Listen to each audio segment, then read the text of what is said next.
হে আম্মু আম্মু, মা, আমি তুই এখনো ঘুমাস নাই? আম্মা, তোমার যে ওই লাল একটা শাড়ি আছে না, ওইটা কই? রাত্র 3টা বাজে, তুই এখন লাল শাড়ি দিয়ে কি করবি? কালকে আমাকে পিকনিক আছে, পইরা যাবো। কালকে পিকনিক, আজকে তুই কি করবি? আরে সকাল সকাল যাই তৈব না? যা, ওই আলমারির ভিতর আছে, বের কর। ঠিক আছে আম্মু, তুমি ঘুমাও। কি যেন একটা কম কম লাগতাছে। একটা লাল টিপ হইলে মনে হয় ভালো হইতো। আমার কাছে তো আছে, যাই নিয়ে আসি। এই আম্মু, আম্মু। কে? আম্মা, আমি তোমার টিপটা কই? তুই এখনো ঘুমাস নাই, আবার আসছিস টিপের জন্য? আম্মা, আমার লাগবো। তুই সারাদিন সময় পাস নাই, এখন আসছিস? কই আছে একটু কও না। যা, টেবিলের উপর আছে। আর যদি একবার আমায় ডাকিস তোর খবর আছে। 2 মিনিটের ভিতর যদি না ঘুমাস, তাহলে দেখিস আমি উঠে কি করি।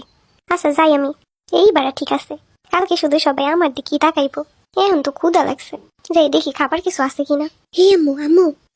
তুই আবার আসছিস? আম্মা, টোস্ট বিস্কিটের ডাব্বা কই রাখছো? এই রাত্রাবেলা এখন কি শুরু করছিস? আরে কও না, ক্ষুধা লাগছে। এই রাত 3টার সময় তোর ক্ষুধা লাগে?